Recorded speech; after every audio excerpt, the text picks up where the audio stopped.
Merci beaucoup, Monsieur Rasbin. Juste avant de faire mon intervention sur la question de politique de France en Caucase du Sud, je veux préciser un point qui a été évoqué par Monsieur Kalfayan.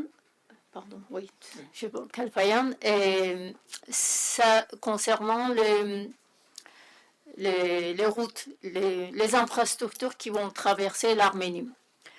Comme l'Arménie n'a pas accepté, comme c'était convenu dans le traité d'accord préalable à la paix le 10 novembre en 2020 pour le corridor de Zengezur, l'Azerbaïdjan ouvertement aujourd'hui a refusé de faire ce corridor par l'Arménie. Ils ont déjà conclu un accord avec l'Iran et le premier, c'était déjà ouvert, c'est sur Astarachai. Et le deuxième est en négociation pour relier Nakhchivan à l'Azerbaïdjan.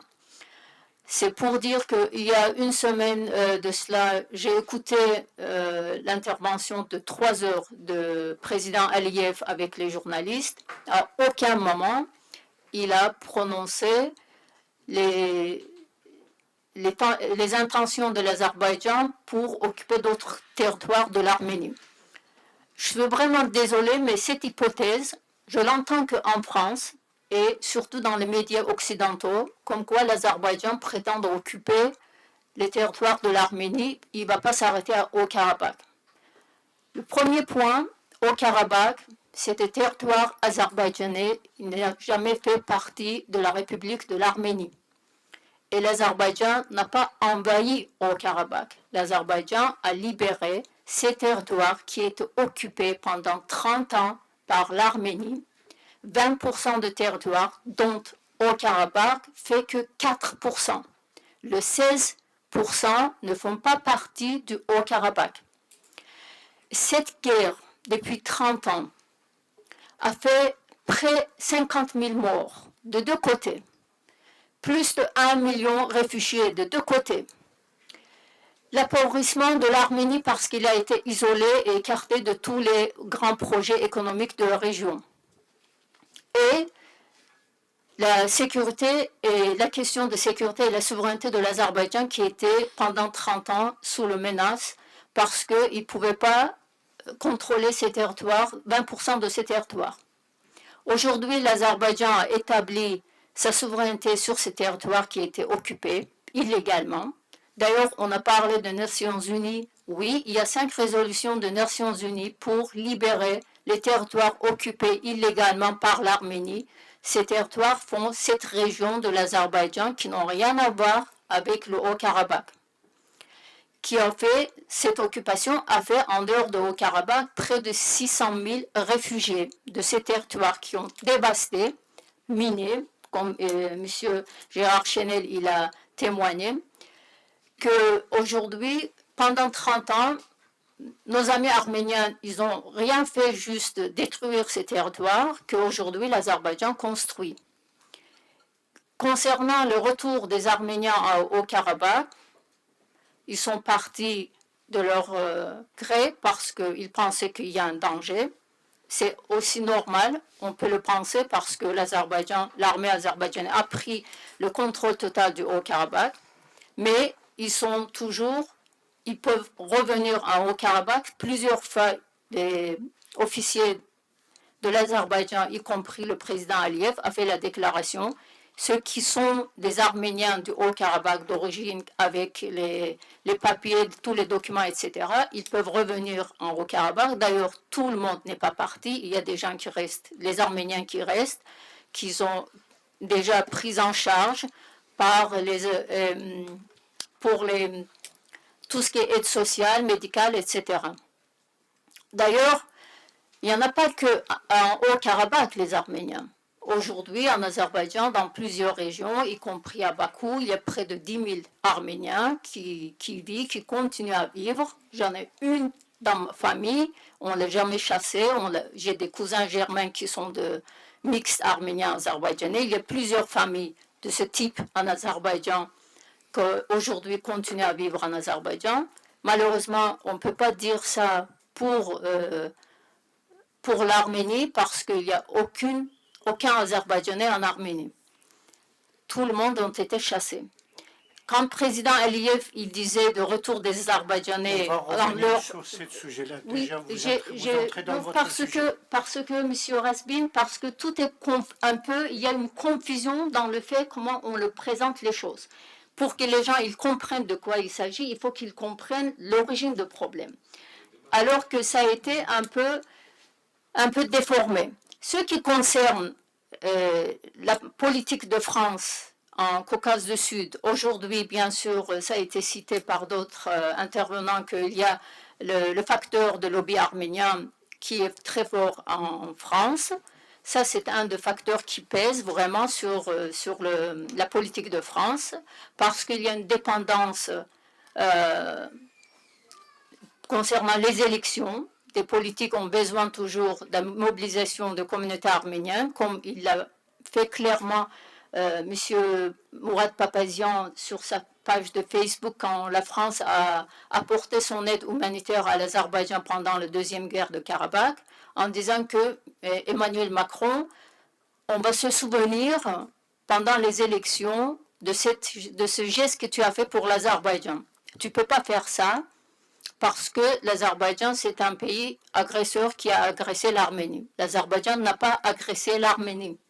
L'Azerbaïdjan a libéré ses territoires à lui. C'est pour ça que d'autres pays n'ont pas intervenu, y compris la Russie. Aujourd'hui, on blâme la Russie en disant que la Russie n'a pas défendu l'Arménie, parce que l'Azerbaïdjan n'a pas attaqué l'Arménie.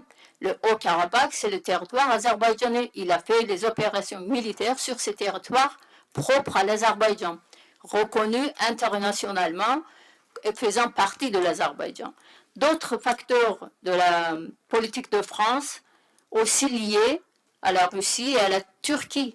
C'est les différends de la France avec la Turquie et avec la Russie et son envie de retour dans la région du Caucase du Sud par le biais de l'Arménie aujourd'hui et une partie de Géorgie. Monsieur l'ambassadeur l'a déjà expliqué. Et c'est pour cette raison qu'on commence à porter le soutien militaire à l'Arménie sous le prétexte que l'Azerbaïdjan va attaquer l'Arménie. Ça rajoute à ce récit déjà construit pendant la deuxième guerre de Karabakh, en disant que voilà, les musulmans sont en train de massacrer les derniers chrétiens du Caucase, ce qui circulait comme message dans les médias, alors que c'est purement été une guerre territoriale, ça n'a rien à voir avec la religion. L'Azerbaïdjan, c'est un pays laïque et il n'y a aucun problème de religion. D'ailleurs, nous avons une communauté juive la plus importante, une des plus importantes du monde, en Azerbaïdjan. Aujourd'hui, on fait la remarque à l'Azerbaïdjan, son allié avec Israël. Israël n'a pas apporté son aide. On a payé et l'Azerbaïdjan a acheté chez les Israéliens les armes qu'il faut pour se défendre et libérer ses territoires, tout simplement. C'est ce qui se passe aujourd'hui avec la France. La France apporte son aide militaire aussi à l'Arménie. On ne dit pas pourquoi la France il vend ses bastions à l'Arménie ou il les envoie à l'Arménie. Chaque pays défend ses intérêts. Ce qui concerne aujourd'hui la paix entre l'Arménie et l'Azerbaïdjan, moi aussi, comme les autres, il y a des Arméniens aussi, malgré qu'en France, les lobbies arméniens, ils parlent autre chose. Les Arméniens en Arménie, il n'y a pas que les communautés des femmes, mais sur les médias sociaux aussi, il y a des plateformes où il y a les Arméniens et les Azerbaïdjanais qui échangent, qui essaient de trouver, j'en fais partie, des moyens de paix pour reconstruire l'avenir de deux pays. Parce que ni l'Azerbaïdjan ni l'Arménie ne vont pas quitter Caucase. Ils seront toujours ensemble et ils sont obligés de communiquer, à avoir la paix entre ces deux pays. C'est ce qui se passe en France aujourd'hui. Comme on le dit, on se prend plus catholique que le pape, c'est que plus arménien que les Arméniens eux-mêmes. Alors que l'Arménie économiquement, pendant tous ces 30 ans, était écarté tous les grands projets, que son économie, le problème de démographie, tout ça ne permet pas à l'Arménie d'être rester encore pour 40 ans, 50 ans isolés des autres pays du Caucase ou avec des projets, grands projets de l'envergure internationale. Et je ne vois pas pourquoi aujourd'hui il y a une opinion publique qui est en train de se former, d'une hostilité à la paix qu'il peut avoir dans la région. C'est quoi le problème? Moi, je trouve que comme le groupe Minski a échoué, c'est une des raisons parce qu'il n'y a pas de moyen de mettre la pression sur agresseur et qui était agressé, qui a donné à la résolution de ce problème par le moyen de la guerre. Ça n'a pas plu aussi aux Azerbaïdjanais parce que plus de 5 000 soldats azerbaïdjanais qui ont été tués dans cette guerre. De même, pour les maires arméniens, c'est pas facile de voir ces enfants, de rentrer de cadavres de ces enfants qui ont été battus en Haut-Karabakh, pas en Arménie. Pourquoi? Pourquoi occuper le territoire d'un autre voisin pour qu'après il y ait les guerres et il y ait les morts, etc. et la haine? Et quand on parle de la haine, il faut voir les médias sociaux. Madame Bonnet, j'ai déjà travaillé ce sujet, ce qui concerne analyse des médias. Si vous permettrez, je vous offrirai mon livre. Là-bas, vous trouverez beaucoup d'informations. Tous les fake informations qui ont circulé sur les réseaux sociaux pendant la guerre de 44 jours. Je vais juste préciser une chose, que pendant la guerre de 44 jours, en Azerbaïdjan, l'accès à l'Internet était interdit. Et on ne pouvait pas utiliser les réseaux sociaux parce que le gouvernement azerbaïdjanais avait coupé l'accès de l'Internet aux citoyens azerbaïdjanais. Et nous n'avions pas la possibilité d'utiliser les images, les vidéos, sauf ceux qui étaient diffusés sur le site du ministère de la Défense de l'Azerbaïdjan, où on voyait les cibles, les Arméniens attaqués par les drones, etc. Ça, c'est une nouvelle forme de la guerre, oui, pour semer la panique. En même temps, c'était pour montrer, c'était pas peut-être la volonté de l'Azerbaïdjan, mais montrer l'efficacité des nouvelles drones, des nouveaux armements, de ceux qui le produisent.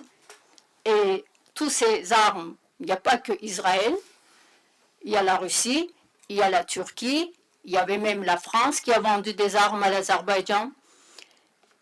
Et chacun voulait montrer l'efficacité de ces armes sur le champ de guerre entre l'Azerbaïdjan et l'Arménie. Aujourd'hui, c'est le seul moyen, c'est de trouver l'accord de paix entre ces deux pays, sans intervention d'autres grandes puissances, qui va mettre ses intérêts avant tout, parce que je ne crois pas que ici les lobbies arméniens souhaiteront retourner en Arménie, vivre dans la misère. La plupart, la grande majorité, ils ne connaissent même pas l'Arménie, ils n'ont jamais mis le pied. Et d'ailleurs, ni dans le Haut-Karabakh, mais ils sont en train de dire que voilà, ils sont là pour défendre la cause arménienne. Je suis désolée de dire que l'existence de lobby arménien, il se pose sur ce sujet parce que autrement, si on trouve la paix, l'existence de lobby arménien est nulle. Il va servir à rien du tout. Parce que si le problème est résolu, à quoi il va servir les déclarations de Mourad Papazian?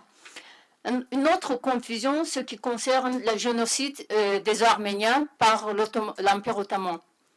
Toujours, on met l'Azerbaïdjan dans le même cas, dans le même rang avec l'Empire ottoman, comme quoi l'Azerbaïdjan n'a rien à voir dans ce génocide, parce qu'en 1915, l'Azerbaïdjan faisait partie de la Russie tsariste et était dans le camp des Russes contre les Ottomans.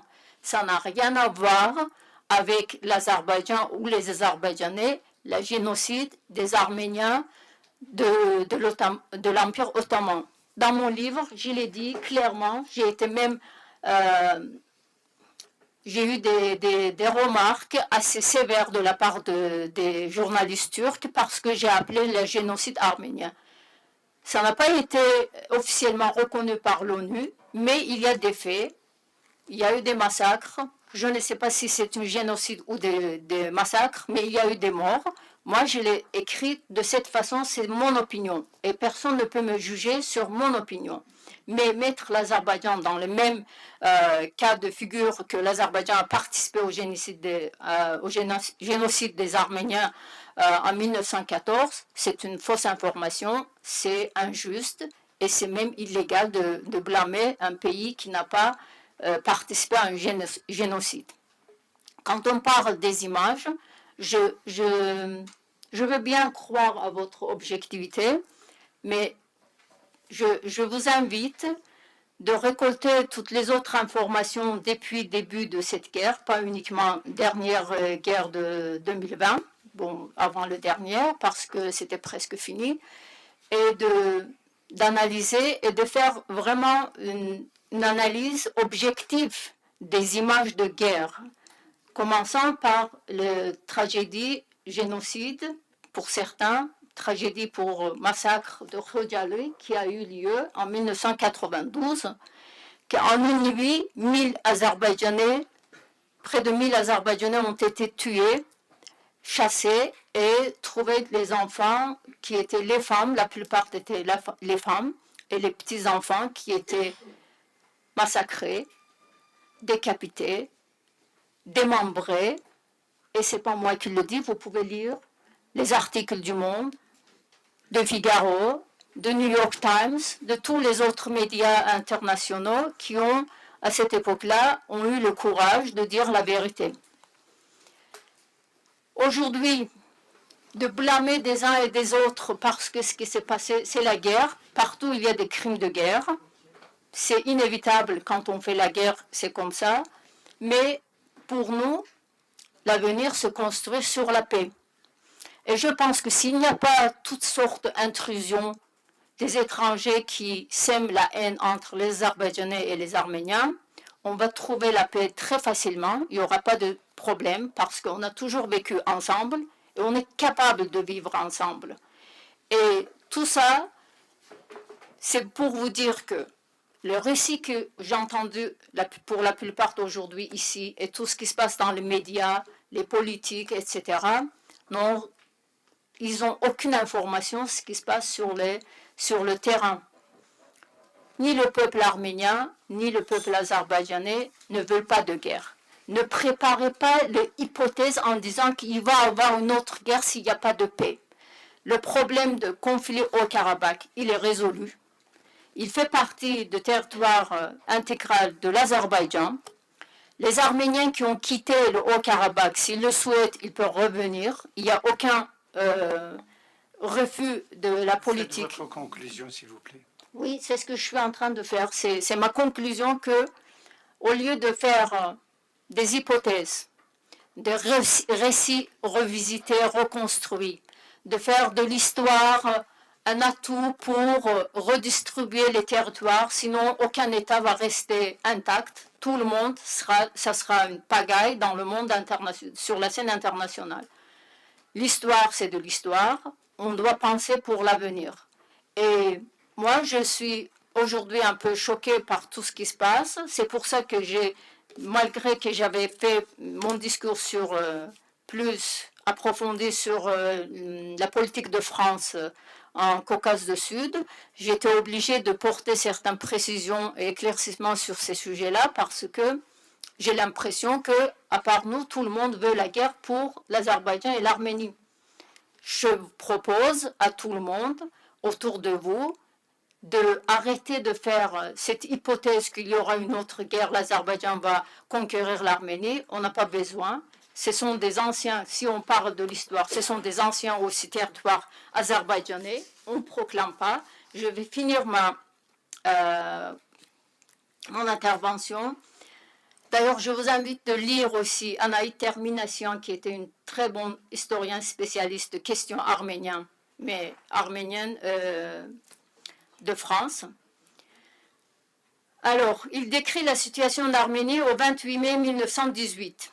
Elle est peuplée de quelques centaines de milliers d'habitants, dont une moitié de Tatars azerbaïdjanais, et submergée de quelques 200 000 réfugiés arméniens de l'Empire ottoman qui apportent famine et épidémie. Il faudra 2 ans au gouvernement d'Achnak pour étendre l'Arménie, consolider ses bases et arméniser l'Arménie. En termination, enjeux arméniens au XXe siècle, le revue d'histoire, numéro 67, pages 135 et 150.